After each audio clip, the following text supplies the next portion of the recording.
ಹಿರೇಹಾಳ್ ಹೋಳಿ ಹಬ್ಬದ ಕುರಿತಾಗಿರುವಂತಹ ಕೆಲವು ಆಸಕ್ತಿದಾಯಕ ಸಂಗತಿಗಳೇನು ನಿಮಗೆ ಗೊತ್ತಾ?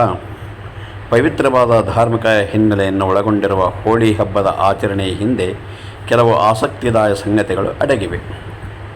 ಅವುಗಳೇನು ಎನ್ನುವುದರ ಬಗ್ಗೆ ಇಲ್ಲಿದೆ ಸಂಪೂರ್ಣ ಮಾಹಿತಿ.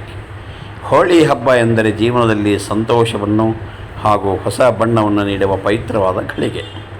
ಪ್ರಕಾಶಮಾನವಾಗಿ ಹೊಳೆಯುವ ದೀಪಗಳು, ಬಣ್ಣ ಬಣ್ಣದ ನೀರನ್ನು ತುಂಬಿಕೊಂಡು ಪೀಚಕಾರಿ, ಮನೆಯ ಮುಂದೆ ಜೋಡಿಸುವ ವಿಶೇಷ ಕಲಾಕೃತಿಯ ಆಕಾಶ ಬುಟ್ಟಿಗಳು ಹಾಗೂ ಮನೆಯಲ್ಲಿ ನೆಲೆಸುವ ಸಂಭ್ರಮದ ವಾತಾವರಣವು ವಿಶೇಷ ಸಂತೋಷವನ್ನು ನೀಡುತ್ತದೆ.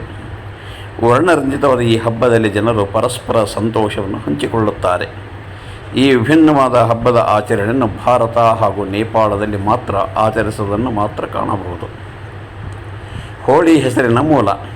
ಹಿರಣ್ಯಕಶ್ಯಪ ಎನ್ನುವ ದುಷ್ಟ ರಾಜನಿಗೆ ವಿಷ್ಣು ಭಕ್ತನಾದ ಪ್ರಹ್ಲಾದ ಎನ್ನುವ ಮಗನಿದ್ದನು. ಅವನು ತಂದೆಯ ಮಾತನ್ನು ಕೇಳದೆ ಸದಾಕಾಲ ವಿಷ್ಣುವಿನ ಧ್ಯಾನ ಹಾಗೂ ಆರಾಧನೆಯನ್ನು ಮಾಡುತ್ತಿದ್ದನು. ಮಗನಿಗೆ ವಿಷ್ಣುವಿನ ಧ್ಯಾನ ಮಾಡದಂತೆ ಹಿರಣ್ಯಕಶ್ಯಪ ಆಜ್ಞೆಯನ್ನು ಮಾಡಿದನು. ಆದರೆ ಅದಾವುದು ಸಫಲವಾಗದೇ ಹೋಯಿತು.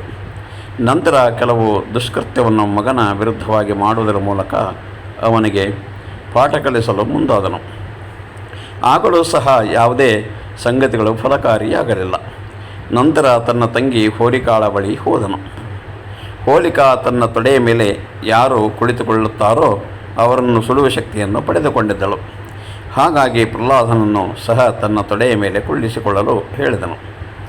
ಅಣ್ಣನ ಮಾತಿನಂತೆ ಹೋಲಿಕಾ ಪ್ರಹ್ಲಾದನನ್ನು ತನ್ನ ತೊಡೆಯ ಮೇಲೆ ಕೂರಿಸಿಕೊಂಡನು.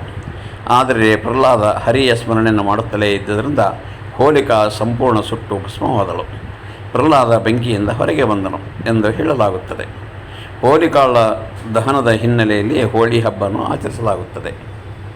ಹಬ್ಬಕ್ಕೆ ಹೋಳಿ ಎನ್ನುವ ಹೆಸರು ಇದೇ ಕಾರಣದಿಂದ ಬಂದಾಗಿತು ಎಂದು ಧಾರ್ಮಿಕತೆಯು ತಿಳಿಸುತ್ತದೆ.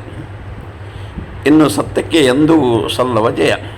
ಈ ಹಬ್ಬವನ್ನು ಅಜ್ಞಾನ, ಕೆಟ್ಟ ಸಂಗತಿ ಹಾಗೂ ಸುಳ್ಳಿನ ವಿರುದ್ಧವಾಗಿ ಸತ್ಯ, ಧರ್ಮ ಮತ್ತು ಉತ್ತಮ ಸಂಗತಿಯು ಸಾಧಿಸಿದ ಜಯ ಎಂದು ಪರಿಗಣಿಸಲಾಗುವುದು. ನೇಪಾಳ ಜನರು ಹೋಳಿ ಹಬ್ಬವು ಒಳ್ಳೆಯ ಚಿಂತನೆಗಳಿಗೆ ಹಾಗೂ ವಿಷಯಕ್ಕೆ ಸಂದ ಜಯದ ಸಂಭ್ರಮ ಎಂದು ಆಚರಿಸುತ್ತಾರೆ. ನೇಪಾಳಿನರು ಹೋಳಿ ಹಬ್ಬವನ್ನು ಆಚರಿಸಿದ ಮರುದಿನ ಭಾರತದಲ್ಲಿ ಹೋಳಿ ಹಬ್ಬವನ್ನು ಆಚರಿಸಲಾಗುತ್ತದೆ. ಪೂತನಿಯ ಸಂಹಾರ. ಶ್ರೀಕೃಷ್ಣ ದೇವನು ಶಿಶುವಾಗಿರುವಾಗ ಕಂಸರಾಜನು ಪೂತನಿಯನ್ನು ಸಾಯಿಸಲು ಕಳುಹಿಸಿದ್ದನು. ಆಗ ಬಾಲಕೃಷ್ಣನು ರಾಕ್ಷಸಿಯ ಹಾಲಿನೊಂದಿಗೆ ರಕ್ತವನ್ನು ಹೀರಿದನು. ಆದ್ದರಿಂದಲೇ ಕೃಷ್ಣನ ಮೈಬಣ್ಣವು ನೀಲಿ ಬಣ್ಣಕ್ಕೆ ತಿರುಗಿತು. ನಂತರ ಪೂತನಿ ರಾಕ್ಷಸಿಯ ಸಂಹಾರವನ್ನು ಮಾಡಿದನು. ರಾಧೆಯು ಕೃಷ್ಣನ ಮೈಯ ಬಣ್ಣ ಬದಲಾಗಿರುವುದಕ್ಕೆ ಚಿಂತಿಸದೆ ಅವನ ಪ್ರೀತಿಯನ್ನು ಗೌರವಿಸಿದಳು. ಅವರಿಬ್ಬರ ಪ್ರೀತಿಯ ಪ್ರತೀಕವಾಗಿ ಹೋಳಿ ಹಬ್ಬದ ಆಚರಣೆ ಮಾಡಲಾಯಿತು ಎಂದು ಹೇಳಲಾಗುವುದು.